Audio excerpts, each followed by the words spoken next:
The rebirth of the sun. Circle round and I'll tell you a story about when the sun was born again. It was the middle of winter and the sun had grown very old. All year long the sun worked very hard, rising and setting day after day.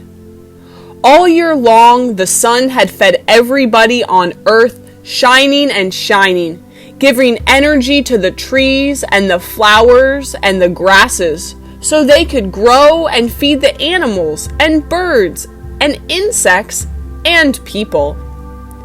All year the sun's gravity held tight to the spinning ball of the earth and the twirling ball of the moon and the 8 other whirling planets as they traveled around and around and around, until the tired sun was dizzy from watching it all.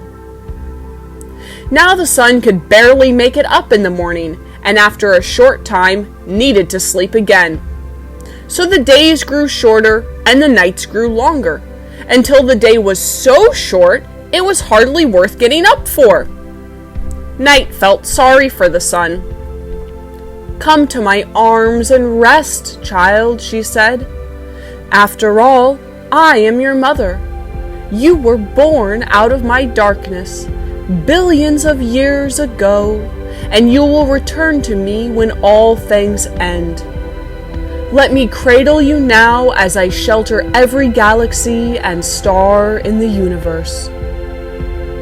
So night wrapped her arms around the sun, and the night became very long indeed.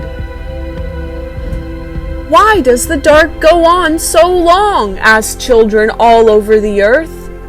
"Won't the sun ever come back again?" The old one said, "The sun is very tired, but maybe if you children say thank you for all the things the sun does for us, the light may return in the morning." The children listened and they heard. The children sang songs to the sun. They thought about all the things the sun gave them, like rain and rainbows, like day and night, like flowers and whales and seashells. "Thank you for growing the lettuces and the corn and the rice and the wheat," the children said. "Thank you for growing the trees of the forest and the seaweed in the oceans and the krill that feeds the whales. Thank you for stirring the air and making winds that bring the rain." Each time a child said thank you, the sun began to feel a little warmer and a little brighter. Wrapped safely in the arms of night, the sun grew younger and younger. At long last, the children had to go to bed. "We will wait up and wait for the sun to rise again," the old one said. "Can't we stay up too?" the children asked. The old ones responded, "You can try, but you will get too sleepy. If you each light a candle, because all fire is a spark of the sun's fire, the sun will see you. Put your candles lit in a very safe place and let it keep vigil for you as you sleep and dream of sunrise." So the children lit their candles and put them in a very safe place. Each flame was a tiny little spark of the sun's fire, and the sun peeped out from between the arms of night and saw all the little fires and began to feel warmer and brighter and younger still, thanks to the children. Early in the morning, the old ones woke the children, and together they climbed a hill, faced to the east, the direction of sunrise, and sang songs. Until the sun came up, they ran around trying to keep warm, and waited to see what the dawn would bring.